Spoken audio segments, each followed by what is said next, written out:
നമസ്കാരം. Gulf today തുടങ്ങുന്നു. ഞാൻ പ്രജിൻ സി കണ്ണൻ. നോക്കാം വിശദമായ റിപ്പോർട്ടുകൾ. UAE-യിൽ കനത്ത മഴ തുടരുന്നു. വിവിധ പ്രദേശങ്ങളിൽ വെള്ളക്കെട്ട് രൂപപ്പെട്ടു. ഷാർജ, ദുബായ് എമിറേറ്റുകളിൽ ഗതാഗത കുരുക്കും രൂക്ഷമാണ്. വടക്കൻ എമിറേറ്റുകളിൽ ഇടിമിന്നലോടുകൂടിയ മഴയും ആലിപ്പഴ വർഷവും ഉണ്ടായി. ഇന്നും നാളെയും ദുബായിലെ വിവിധ കമ്പനികൾ വർക്ക് ഫ്രം ഹോം അനുവദിച്ചു. UAE-യിൽ അസ്ഥിര കാലാവസ്ഥ തുടരുകയാണ്. ശക്തമായ മഴയും കാറ്റുമാണ് വിവിധ എമിറേറ്റുകളിൽ അനുഭവപ്പെട്ടത്. റാസൽ ഖൈമയിലാണ് ഏറ്റവും കൂടുതൽ മഴ അനുഭവപ്പെട്ടത്. മലയോര മേഖലയിൽ വാദികൾ നിറഞ്ഞു കവിഞ്ഞു. ദുബായ്, ഷാർജ എമിറേറ്റുകളിലെ താഴ്ന്നയിടങ്ങളിലുണ്ടായ വെള്ളക്കെട്ട് നീണ്ട ഗതാഗത കുരുക്കിന് കാരണമായി. കനത്ത മഴയെ തുടർന്ന് ദുബായ്, അബുദാബി പോലീസ് പൊതുജനങ്ങൾക്ക് ജാഗ്രതാ നിർദ്ദേശം നൽകിയിട്ടുണ്ട്. അത്യാവശ്യ കാര്യങ്ങൾക്കല്ലാതെ പുറത്തിറങ്ങരുതെന്ന കർശന നിർദ്ദേശവുമുണ്ട്. കാഴ്ചപരിധി കുറയാനിടയുള്ളതിനാൽ വാഹനമോടിക്കുന്നവരും ജാഗ്രത പാലിക്കണം. അതേസമയം ദുബായിലെ സർക്കാർ ജീവനക്കാർക്ക് റിമോട്ട് വർക്കിംഗ് പ്രയോജനപ്പെടുത്താമെന്ന് Sheikh Hamdan bin Mohammed bin Rashid Al Maktoum അറിയിച്ചു. ദുബായിലെ വിവിധ സ്വകാര്യ സ്ഥാപനങ്ങളും വർക്ക് ഫ്രം ഹോം അനുവദിച്ചിട്ടുണ്ട്. പ്രതികൂല കാലാവസ്ഥയെ തുടർന്ന് ദുബായ് ഗ്ലോബൽ വില്ലേജ് ഇനിയൊരു അറിയിപ്പുണ്ടാകുന്നതുവരെ അടച്ചിടുമെന്ന് അധികൃതർ അറിയിച്ചു. ഹത്ത വിന്റർ ഫെസ്റ്റിവലും വ്യാഴം, വെള്ളി ദിവസങ്ങളിൽ താൽക്കാലികമായി അടയ്ക്കുകയാണെന്ന് ഹത്ത പോലീസ് വ്യക്തമാക്കി. വ്യാഴം, വെള്ളി ദിവസങ്ങളിൽ ദുബായ് വിമാനത്താവളത്തിൽ നിന്ന് യാത്ര ചെയ്യുന്നവർ 4 മണിക്കൂർ നേരത്തെ വിമാനത്താവളത്തിൽ എത്തണമെന്ന് എമിറേറ്റ്സും നിർദ്ദേശിച്ചിട്ടുണ്ട്. നാളെയും രാജ്യത്ത് ശക്തമായ മഴയുണ്ടാകുമെന്നാണ് കാലാവസ്ഥാ നിരീക്ഷണ കേന്ദ്രത്തിന്റെ മുന്നറിയിപ്പ്. 24 UAE. UAE-യിലെ റാസൽ ഖൈമയിൽ ശക്തമായ കാറ്റിൽ കെട്ടിടത്തിൽ നിന്ന് കല്ല് ദേഹത്ത് വീണ് മലയാളി യുവാവ് മരിച്ചു. മഴ നനയാതിരിക്കാൻ നിർമ്മാണം നടക്കുന്ന കെട്ടിടത്തിൽ അഭയം തേടിയ മലപ്പുറം കൊടിഞ്ഞി സ്വദേശി സൽമാൻ ഫാരിസ് ആണ് മരിച്ചത്. 27 വയസ്സായിരുന്നു. ഇന്ന് പുലർച്ചെയായിരുന്നു അപകടം. ഷവർമ കടയിലെ ജീവനക്കാരനായിരുന്നു. കൊടിഞ്ഞി നിന്നമ്പ്ര തലക്കോട്ട് തൊടികയിൽ സുലൈമാന്റെയും അസ്മാബിയുടെയും മകനാണ്. ദേശീയ ദിനത്തിൽ ഖത്തറിൽ പെയ്ത കനത്ത മഴയെ തുടർന്നുണ്ടായ വെള്ളക്കെട്ടുകൾ പൂർണ്ണമായും നീക്കം ചെയ്തതായി പബ്ലിക് വർക്ക്സ് അതോറിറ്റി അറിയിച്ചു. രാജ്യത്തെ മിക്ക റോഡുകളിലും ടണലുകളിലും ഗതാഗതം സാധാരണ നിലയിലായെന്ന് പൊതുമരാമത്ത് വിഭാഗമായ അഷ്ഗാൽ വ്യക്തമാക്കി.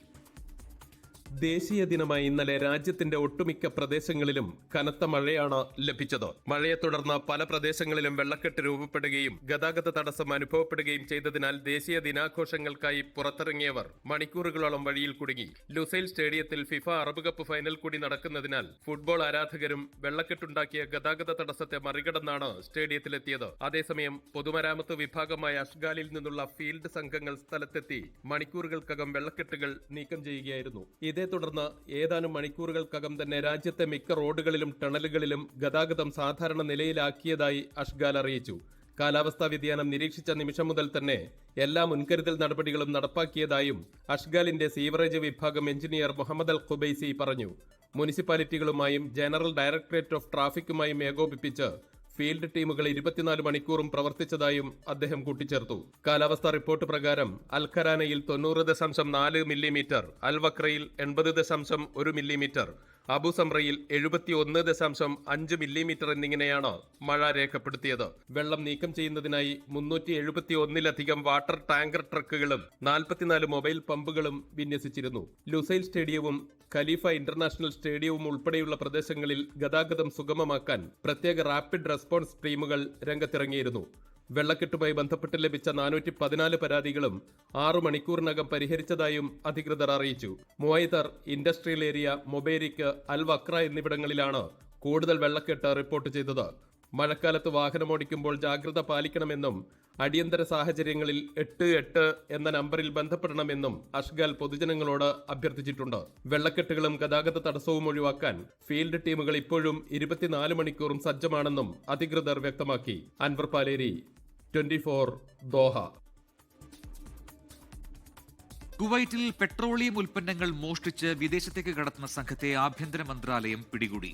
ജഹ്റ ഗവർണറേറ്റിലെ ഇൻവെസ്റ്റിഗേഷൻ ഡിപ്പാർട്ട്മെന്റ് നടത്തിയ വ്യാപകമായ പരിശോധനയിലാണ് ഡീസൽ കടത്ത് സംഘം പിടിയിലായത്. സംഭവവുമായി ബന്ധപ്പെട്ട് 4 പേരെ അധികൃതർ അറസ്റ്റ് ചെയ്തു.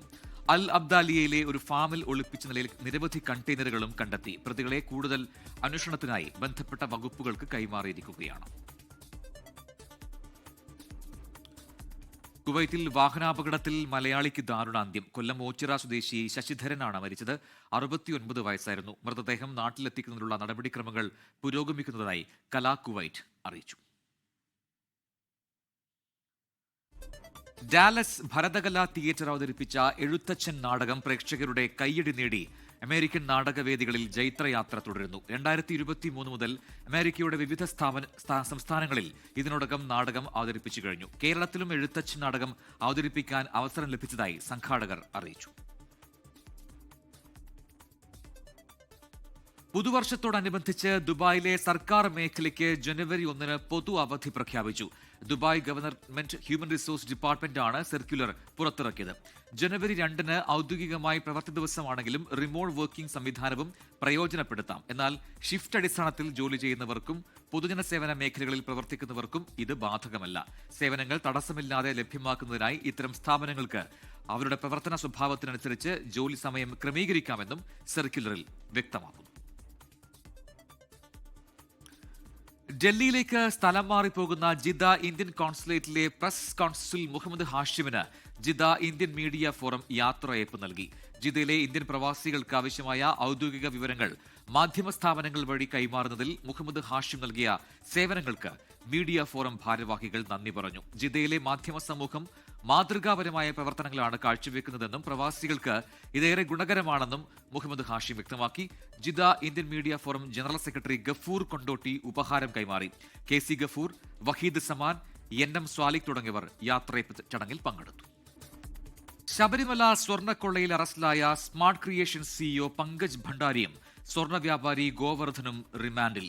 ജനുവരി 1 വരെ പ്രതികളെ റിമാൻഡ് ചെയ്ത് കൊല്ലം വിജിലൻസ് കോടതി. അതേസമയം സ്വർണ്ണക്കൊള്ളയിൽ കേസെടുത്ത് അന്വേഷിക്കാൻ എൻഫോഴ്സ്മെന്റ് ഡയറക്ടറേറ്റിന് കൊല്ലം വിജിലൻസ് കോടതി അനുമതി നൽകി. ശബരിമല സ്വർണ്ണക്കൊള്ള അന്വേഷിക്കുന്ന പ്രത്യേക സംഘത്തിന് ഹൈക്കോടതിയുടെ വിമർശനം. തിരുവിതാംകൂർ ദേവസ്വം ബോർഡ് അംഗങ്ങളായിരുന്ന KP ശങ്കരദാസിനെയും N വിജയകുമാറിനെയും പ്രതി ചേർക്കാത്തത് എന്താണെന്നും കോടതിയുടെ ചോദ്യം. അന്വേഷണ സംഘത്തിന്റെ മെല്ലെപ്പോക്കിലും കോടതി സംശയം പ്രകടിപ്പിച്ചു. കേസിലെ പ്രതികളായ N വാസു, മുരാരി ബാബു, KS ബൈജു എന്നിവരുടെ ജാമ്യം തള്ളിയ ഉത്തരവിലാണ് കോടതിയുടെ പരാമർശം. ആദ്യമായാണ് ശബരിമല സ്വർണ്ണക്കൊള്ള കേസിൽ പ്രത്യേക അന്വേഷണ സംഘത്തിനെതിരെ ഹൈക്കോടതി വിമർശനം ഉന്നയിക്കുന്നത്. ഡിസംബർ 5 ശേഷം അന്വേഷണത്തിൽ കാര്യമായ പുരോഗതിയില്ല. കൂട്ടായ തീരുമാനമാണ് ദേവസ്വം ബോർഡ് എടുക്കുക. A പത്മകുമാറിനെ പോലെ തന്നെ ബോർഡംഗങ്ങളായ KP ശങ്കർദാസിനും വിജയകുമാറിനും കൂട്ടുത്തരവാദിത്വമുണ്ട്. എന്തുകൊണ്ടാണ് ഇവരെ പ്രതി ചേർക്കാത്തതെന്ന് മനസ്സിലാകുന്നില്ലെന്നും അന്വേഷണത്തിൽ വിവേചനം പാടില്ലെന്നും കോടതി വ്യക്തമാക്കി. SIT അന്വേഷണത്തിൽ ചില കുറ്റവാളികളെ ഒഴിവാക്കുന്നുവെന്ന സംശയം പ്രകടിപ്പിച്ച ഹൈക്കോടതി വൻതോക്കുകൾ ഒഴിവാക്കപ്പെടരുതെന്ന് മുന്നറിയിപ്പും നൽകി. സ്വർണ്ണക്കവർച്ച കേസിലെ പ്രതികളായ തിരുവിതാംകൂർ ദേവസ്വം ബോർഡ് മുൻ പ്രസിഡന്റ് N വാസു, മുൻ അഡ്മിനിസ്ട്രേറ്റീവ് ഓഫീസർ മുരാരി ബാബു, തിരുവാഭരണ കമ്മീഷണർ KS ബൈജു എന്നിവരുടെ ജാമ്യാപേക്ഷ ഹൈക്കോടതി തള്ളി. കേട്ടുകേൾവിയില്ലാത്ത കുറ്റകൃത്യമാണ് നടന്നിട്ടുള്ളത്. നിലവിൽ പ്രതികൾക്ക് ജാമ്യം അനുവദിച്ചാൽ കേസ് അന്വേഷണത്തെ ബാധിക്കുമെന്ന് കോടതി നിരീക്ഷിച്ചു. ജനുവരി 5 ശബരിമല സ്വർണ്ണക്കൊള്ള കേസ് ഹൈക്കോടതി വീണ്ടും പരിഗണിക്കുക. വിഷ്ണു സുരേഷ്, 24, കൊച്ചി. സൈബർ ആക്രമണങ്ങളിൽ വൈകാരികവും ശക്തവുമായ പ്രതികരണവുമായി നടി ആക്രമിക്കപ്പെട്ട കേസിലെ അതിജീവിത. തനിക്കെതിരെ അതിക്രമമുണ്ടായപ്പോൾ പോലീസിൽ പരാതിപ്പെട്ടതാണ് താൻ ചെയ്ത തെറ്റെന്നാണ് സമൂഹമാധ്യമ പോസ്റ്റ്. ഇതിനിടെ കേസിൽ പ്രതിയായിരുന്ന ദിലീപിനെതിരെ സംസാരിച്ചതിന് തനിക്കെതിരെ ഭീഷണിയെന്ന് ചൂണ്ടിക്കാട്ടി ഡബ്ബിംഗ് ആർട്ടിസ്റ്റ് ഭാഗ്യലക്ഷ്മി DGPക്കും സൈബർ പോലീസിനും പരാതി നൽകി. നടിയെ ആക്രമിച്ച കേസിലെ വിധിക്ക് ശേഷം ഇത് 2ാം തവണയാണ് വൈകാരികവും ശക്തവുമായ നിലപാടുമായി അതിജീവിത രംഗത്തു വരുന്നത്. അതിക്രമമുണ്ടായപ്പോൾ പോലീസിൽ പരാതിപ്പെട്ടതാണ് താൻ ചെയ്ത തെറ്റെന്നാണ് സമൂഹമാധ്യമത്തിലെ വൈകാരിക കുറിപ്പ്. കേസിൽ 20 വർഷം കഠിന തടവിന് വിധിക്കപ്പെട്ട മാർട്ടിൻ ആന്റണി പുറത്തുവിട്ട വിവാദ വീഡിയോയിൽ മറുപടി നൽകിയാണ് അതിജീവിതയുടെ പ്രതികരണം. ഇത്തരം വൈകൃതങ്ങൾ പ്രചരിപ്പിക്കുന്നവർക്ക് ഈ അവസ്ഥ വരാതിരിക്കട്ടെ. താൻ ഇരയോ അതിജീവിതയോ അല്ല, സാധാരണ മനുഷ്യനാണെന്നും ജീവിക്കാൻ അനുവദിക്കണമെന്നും അതിജീവിത. ഇതിനിടെ തനിക്ക് നേരെ ഭീഷണിയെന്നാരോപിച്ച് ഡബ്ബിംഗ് ആർട്ടിസ്റ്റും ചലച്ചിത്ര പ്രവർത്തകയുമായ ഭാഗ്യലക്ഷ്മി രംഗത്തെത്തി. കോള് വന്നപ്പോൾ എടുത്ത ഉടനെ ഇങ്ങനെ പല്ല് കടിച്ച് പിടിച്ച് ഇങ്ങനെ വളരെ കേട്ടാൽ അറയ്ക്കുന്ന തെറിയാണ് ഇങ്ങനെ പറഞ്ഞുകൊണ്ടിരുന്നത്. നീ ഇനിയും ദിലീപേട്ടനെതിരെ പറയുവോടി എന്ന് ചോദിച്ചു. ഞാൻ പറഞ്ഞു ആ പറയും. അപ്പം നിന്റെ മുഖത്ത് ആസിഡ് ഒഴിച്ചാൽ നീ എന്ത് ചെയ്യും? നീ ഒഴുക്കി എന്ന് പറഞ്ഞു. വേറൊരു വിധത്തിലുള്ള ഒരു കൊട്ടേഷൻ മാതിരിയാണ് എനിക്ക് തോന്നുന്നത്. ഭീഷണിയിൽ സംസ്ഥാന പോലീസ് മേധാവിക്കും സൈബർ പോലീസിനും ഭാഗ്യലക്ഷ്മി പരാതി നൽകി.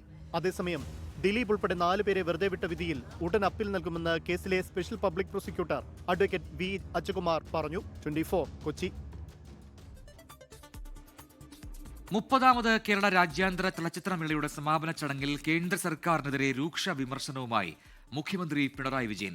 ആവിഷ്കാര സ്വാതന്ത്ര്യത്തിനുമേലുള്ള കടന്നുകയറ്റത്തിന് മുന്നിൽ മുട്ടുമടക്കില്ലെന്നും ഫാസിസ്റ്റ് നടപടികളെ ചെറുത്തുകൊണ്ട് IFFK ഇവിടെ തന്നെ ഉണ്ടാകുമെന്നും മുഖ്യമന്ത്രി പറഞ്ഞു. മികച്ച സിനിമയ്ക്കുള്ള സുവർണ ചകരവും മികച്ച സംവിധായകനുള്ള രജത ചകരവും സമ്മാനിച്ചു. ചലച്ചിത്രമേളയിൽ സിനിമകൾക്ക് വിലക്കേർപ്പെടുത്തിയ കേന്ദ്ര നടപടിയെ രൂക്ഷമായ ഭാഷയിലാണ് മുഖ്യമന്ത്രി വിമർശിച്ചത്. 30 വർഷം പ്രായമായ IFFKയെ ഞെരിച്ചു കൊല്ലാനുള്ള നടപടിയാണ് കേന്ദ്രത്തിൽ നിന്നുണ്ടായത്. ബീഫ് എന്ന ഭക്ഷണപദാർത്ഥവുമായി യാതൊരു ബന്ധവുമില്ലാത്ത സ്പാനിഷ് ചിത്രം ബീഫിന് കേന്ദ്രം അനുമതി നിഷേധിച്ചെന്നും മുഖ്യമന്ത്രി.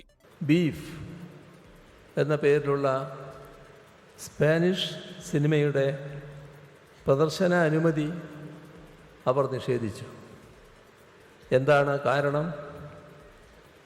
ബീഫ് എന്നാൽ അവർക്ക് ഒരർത്ഥമേ ഉള്ളൂ. ബീഫ് എന്ന ഭക്ഷണ പദാർത്ഥവുമായി സിനിമയ്ക്ക് പുലബന്ധം പോലും ഇല്ലായിരുന്നു. മികച്ച സിനിമയ്ക്കുള്ള സുവർണ ചകോരം ജാപ്പനീസ് ചിത്രമായ 2 സീസൺ 2 സ്ട്രേഞ്ചേഴ്സ് കരസ്ഥമാക്കി. മികച്ച നവാഗത സംവിധാനത്തിലുള്ള രജത ചകോരം ഷാഡോ ബോക്സ് സംവിധാനം ചെയ്ത സൗമ്യനന്ദ സഹി, തനുശ്രീ ദാസ് എന്നിവർക്ക് ലഭിച്ചു. സ്പാനിഷ് ചിത്രം ബിഫോർ ദി ബോഡി ഒരുക്കിയ കരീന പിയാസ, ലൂസിയ ബ്രാസ്ലസ് എന്നിവരാണ് മികച്ച സംവിധായകർ. ഷാഡോ ബോക്സിലെ അഭിനയത്തിന് തിലോത്തമ ഷോം സ്പെഷ്യൽ ജൂറി മെൻഷനും അർഹയായി. മികച്ച സിനിമയ്ക്കുള്ള ഫിപ്രസി പുരസ്കാരം സഞ്ജു സുരേന്ദ്രൻ സംവിധാനം ചെയ്ത ഗിഡ്ഗി ഗാവ് നേടി. മികച്ച ജനപ്രിയ ചിത്രമായി തിരഞ്ഞെടുത്തത് ഉണ്ണികൃഷ്ണൻ സംവിധാനം ചെയ്ത തന്തപ്പേര് എന്ന ചലച്ചിത്രമാണ്. 24 തിരുവനന്തപുരം. കേരള രാജ്യാന്തര ചലച്ചിത്രമേളയുടെ മാധ്യമ അവാർഡ് 24-ന് മികച്ച റിപ്പോർട്ടിങ്ങിനുള്ള പുരസ്കാരം 24 തിരുവനന്തപുരം ബ്യൂറോയിലെ റിപ്പോർട്ടർ മേഘ്ന മുരളി ഏറ്റുവാങ്ങി.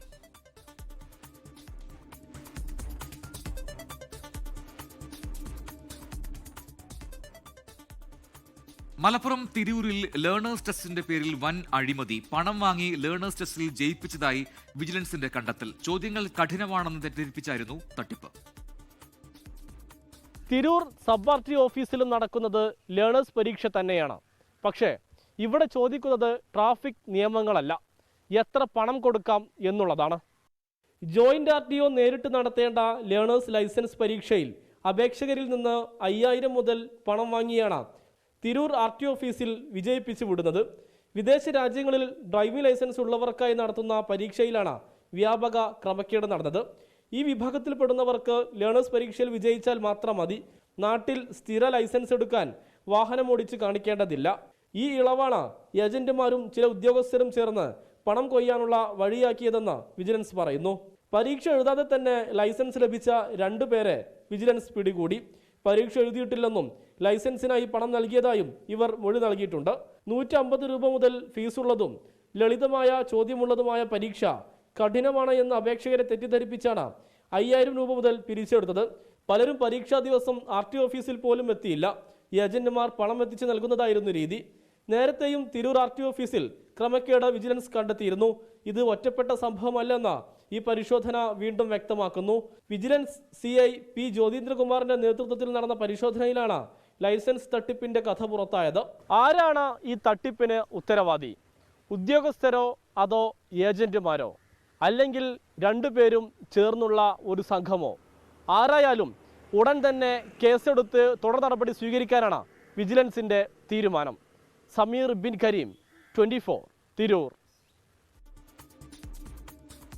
കിഫ്ബി മസാല ബോണ്ട് കേസിൽ EDക്ക് താൽക്കാലിക ആശ്വാസം. കിഫ്ബിക്ക് അയച്ച ED നോട്ടീസിന്മേലുള്ള തുടർ നടപടി തടഞ്ഞ സിംഗിൾ ബെഞ്ച് ഉത്തരവ് 2 ആഴ്ചത്തേക്ക് തടഞ്ഞു. കേസ് വീണ്ടും പരിഗണിക്കുന്ന ജനുവരി 5 വരെയാണ് സ്റ്റേ ചെയ്തിരിക്കുന്നത്. ഇതോടെ EDക്ക് അന്വേഷണവുമായി മുന്നോട്ട് പോകാം. ഭൂമി ഏറ്റെടുത്തത് റിയൽ എസ്റ്റേറ്റ് പ്രവർത്തനമല്ലെന്ന് കിഫ്ബി കോടതിയിൽ വാദിച്ചിരുന്നു. ഇതിന്റെ അടിസ്ഥാനത്തിലായിരുന്നു സിംഗിൾ ബെഞ്ച് ഉത്തരവ്. എന്നാൽ കാരണം കാണിക്കൽ നോട്ടീസ് മാത്രമാണ് നൽകിയിരിക്കുന്നതെന്നും ഈ ഘട്ടത്തിൽ ഹർജി അപക്വമാണെന്നും നിലനിൽക്കുന്നതല്ലെന്നുമായിരുന്നു അപ്പീലിൽ EDയുടെ വാദം. ലോകത്തെവിടെയായാലും ഏത് സമയത്തും 24 വാർത്തകളും ഓഗ്മെന്റഡ് റിയാലിറ്റി പാക്കേജുകളും എക്സ്പ്ലെയിനറുകളും വിശദമായി കാണാൻ ഞങ്ങളുടെ YouTube ചാനൽ നിങ്ങൾക്ക് സബ്സ്ക്രൈബ് ചെയ്യാം.